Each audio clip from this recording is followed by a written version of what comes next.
Hey, what's going on? It's your boy BT, and we're at the Sean Porter High Performance Center. You're watching True School Sports.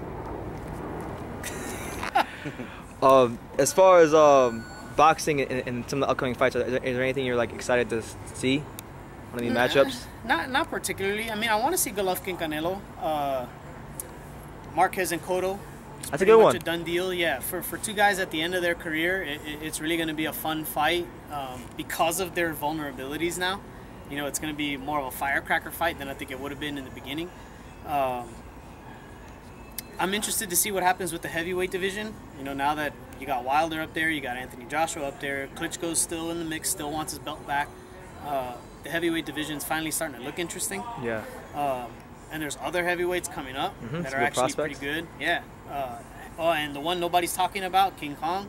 Luis Ortiz. Luis Ortiz. I think he could knock out all three of them probably in the same night. I think he's the most skilled heavyweight in the world. Right. So, you know, there's a guy right there who could complain about not getting big fights. And being ducked. Right. Because nobody's even saying his name. Like, nobody's even, they're like, Luis who? I don't know. Did you see his last fight by any chance? He fought a guy named David Allen, the White Rhino. No, I didn't see that. Guy, if you ever get a chance to watch it, yeah, he can complain because that was a pretty bad fight. Right. Like the opponent they had to result to as a byproduct of like being ducked. Because he's not in on anything. Yeah. But yeah, so you know, there's a lot of good stuff going on. I don't get a chance to watch as much boxing as I'd like because you know I've been boxing up to my forehead all week long. And I have two small children, so when I go home, it's really about them. But there's a lot of good stuff going on. Like, I'm not one of these people who...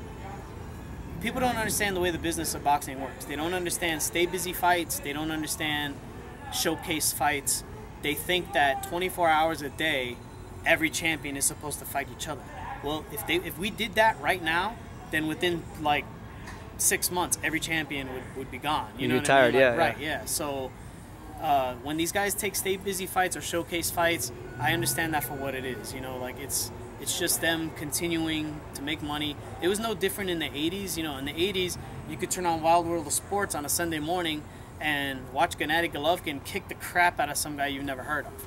You know, just to stay busy, they would make a fight like that. So it's not different now, but now that you have so much internet and people have access to everything, everybody's an expert.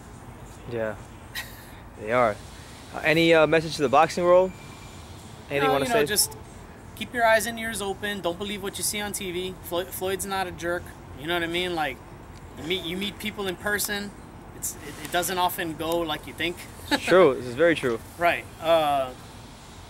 Just be cool with fighters. You know, don't be that guy who's calling Canelo a pussy, and then when you see him, you want his autograph. Yeah. You know, don't be that guy because we hate that. You know, if you're gonna give him shit online, have the balls to give them shit in person at the very least. If you're not gonna, if you're not that dude, and you know that if you saw them, you'd actually be nice to them because you don't want to get beat up, then just, you know, don't say such crazy shit.